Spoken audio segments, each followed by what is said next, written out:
We are doing an interview with you because you're facing some very serious allegations. Correct. Rape, human trafficking. Yep. And also because there's a great deal of concern about the things you say and the impact that they have on young people, on women. I don't think the concern's about the things I say. I think the concern is for the level of influence I have and the reach I have. Let's start with the allegations. Have you raped anybody? Absolutely not. Have you trafficked anybody? Absolutely not. Exploited any women for money? Absolutely not.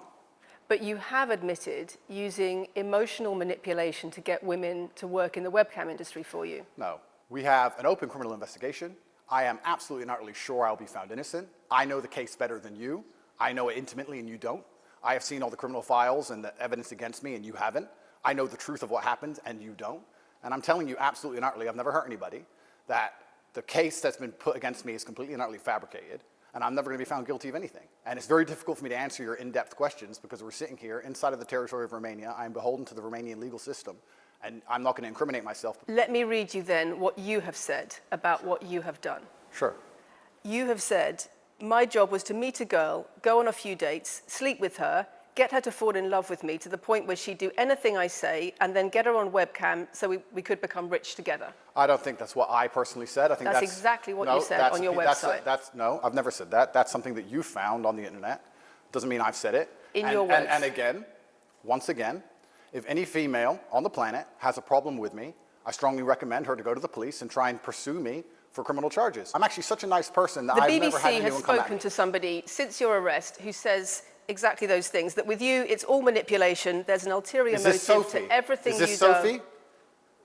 Oh, it's Sophie, the fake name, no face, no one, I was so intent on wanting to please him and wanting him to be happy that I was just kind of, yeah, okay, do whatever you want. And what is she accused? Has she accused me of a crime, this imaginary Sophie? She's making the point that there is Has she accused me of a crime? Emotional or psychological manipulation. I've asked you a question, and I've allowed you into my house. I'm asking you a question. Correct, but you're not the boss here, because I've allowed you into my house. I'm asking you the questions. Correctly, and I'm telling you. You get to decide the answers. No, we're equal here. I've allowed you into my house. You don't come here with a position of authority. I'm doing you the favor as legacy media, giving you relevance by speaking to you, and I'm telling you now, this Sophie, which the BBC has invented, which there's no face of, nobody knows who she is. The BBC did not invent her. Of course not, and because you never invent anything. And she's not filed criminal charges against me.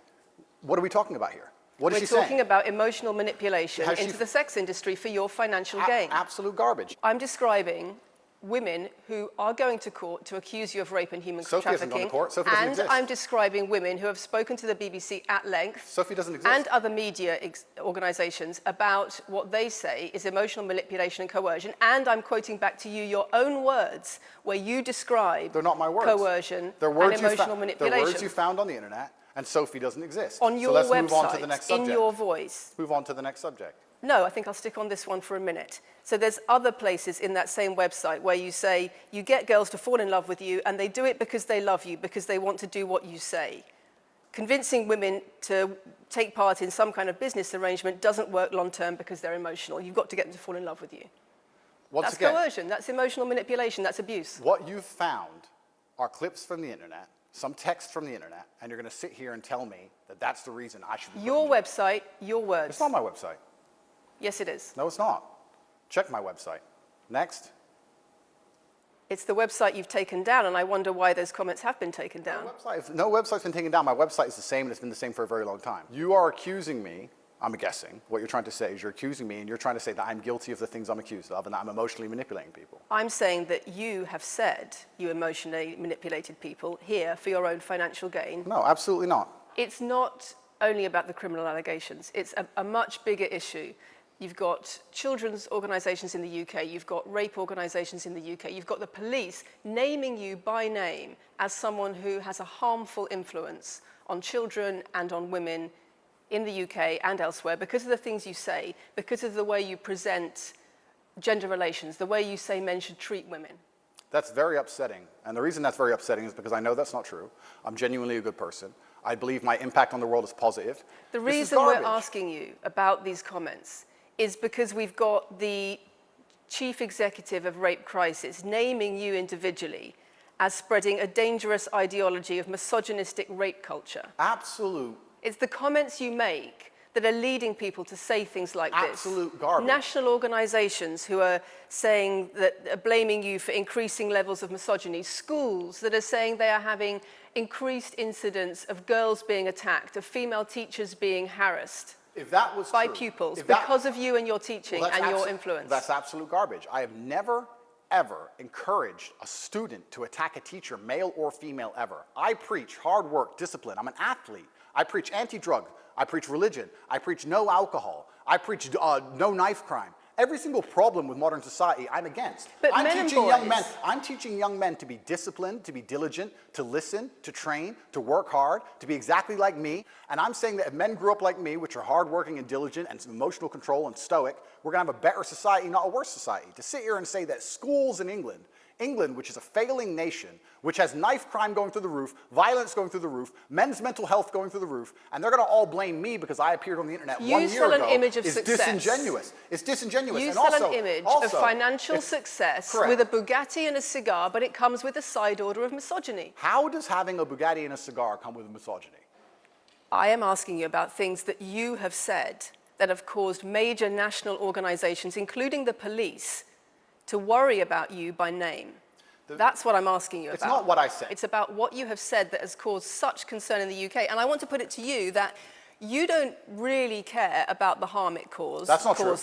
Because That's not true. making controversial statements like this online has made you a lot of money. Okay, so first thing, I genuinely am a force for good in the world. You may not understand that yet, but you will eventually. And I genuinely believe I'm acting under the instruction of God to do good things, and I want to make the world a better place. I genuinely believe my legacy is a good legacy, and I believe that eventually, when the legacy media catches up, they're going to understand I'm a good, positive influence. I'm not interested in damaging the world for money, because if I was interested in damaging the world for money, I could have sold drugs, or I could make rap music and encourage everyone to stab each other like all the drill artists do. Or you could make controversial statements online that attract a lot of followers who you then direct to your website where they pay to learn how to be like you. I mean, I could make jokes online. Who doesn't? I mean, I could make a joke online. Are you saying that all the controversial things you've said are jokes? No, I'm saying that these organizations and the BBC who are going to sit here and pretend that I am the face of damaging the youth is absolutely garbage. It's completely disingenuous. It makes you and money. The reason, in fact, I've seen thousands and thousands of comments and have endless emails from women praising Doesn't it worry you? Praising the fact that their sons are listening to me. Does it not worry you? The fact that their the things I'm saying, does it not worry you? It would worry. It would Are you not concerned about your influence? It would worry me if I was genuinely damaging the world. But for you to sit here and say, Andrew, you've become the most Googled man in the world, you have billions of views, and one woman, is now saying that her husband is not the same man she wants him to be, when thousands and thousands of people are saying the opposite, well, then I would say I've presented you with case after case after case, with quote after quote after quote of people who are genuinely concerned about the impact you're having, and you brush it off as if it's nothing. No, what you have done is come here with an agenda, you've come here with loaded questions, you've come here with things taken out of context, you come here with things that you don't understand are satirical, and then you're going to also sit and say that one woman said that her boyfriend changed when he watched one of your videos. And then I don't know what you expect me to say to that. Sarcastic, and jokes. No, that's how you explain the comments you make. For you to sit down. Would you like to apologize for any of them? For you to sit down, for you to sit down, it's fine. No, it's fine. It's easy. For you to sit down and say that one woman said that her boyfriend watched an Andrew Tate video and now he won't do the dishes. Schools. Or whatever your argument is. Police. And that I'm somehow the worst, most dangerous man in the world because I have a car. Is just disingenuous. If you actually watch the things I say, if you actually watch my comments about women, I've done long podcasts for hours long about females, talking about protecting for them, providing for them, how I believe a woman should be treated in a relationship. I've done all of this.